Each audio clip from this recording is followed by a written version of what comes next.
Hali sa 78,958 na mga individual kan 2022, luminangkaw sa 503,149 ang numero kan mga nagsisigarilyo sa Bicol Region kan 2023. Basado yan sa datos kan Department of Health Bicol, Center for Health Development. Ang rason kan biglang paglobo kan numero kan cigarette smokers sa rehiyon, aramunta live kay Jessica Kalinog. Jessica.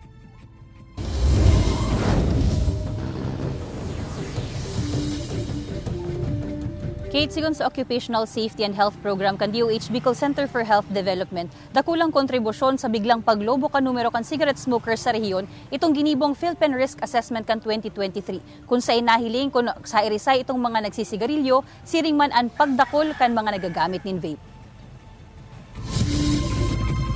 25 taon na ang sari-sari store na inininda Nanay Alona sa Barangay Malbong, Gainza, Camarines Sur.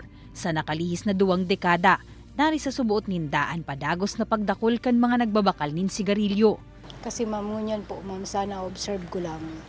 Dawa po mga minor de edad po siya, nagsisigarilyo na siya. Saro sa mga regular nindang parabakal ang 39 anyos na si Michael.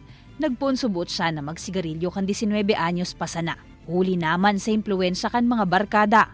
Alagad ngunya na may pamilya na, padikit-dikit niya naman subuot ining pigbubutasan. Magastos. Lalo nagmamahal po baga ang na mga sigarilyoan talaga. Allowance ka mga aki pag-eskwela.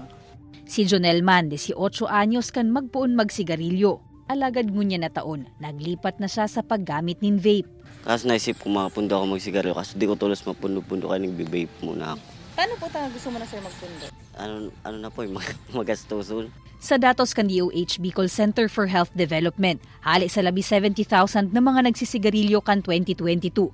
Naglobo ini sa 503,149 kan 2023. Sigun sa ahensya, nakakontribuer digdi ang mas dakol na mga Bicolano na naisairarom ninda sa risk assessment kan 2023. Siring man ang presensya kan vaping asin ang paghali na kan COVID-19 pandemic.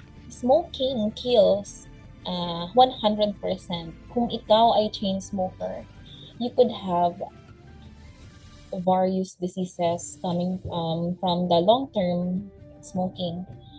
Number 1 would be COPD and emphysema. And of course, we have the lung cancer. Haros pareho man kaini ang epekto sa mga naiimbwelto sa second hand hasta fourth hand smoking. Sindan mga taong kaibanan sa harong ka nagsisigarilyo.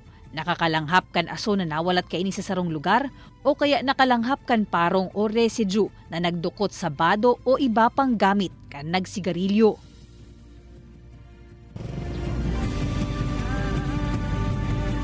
Igwaman Kate nin mga pigo-opresir na programa ang Department of Health para sa smoking cessation o para duman sa mga maot ng magbutas o magpundo sa pagsisigarilyo. Pwede subuot na magranisa sa indang mga barangay health workers o kaya sa rural health unit nganing makahagad manin asistensya para digdi. Kate? Jos Mabalos, Jessica.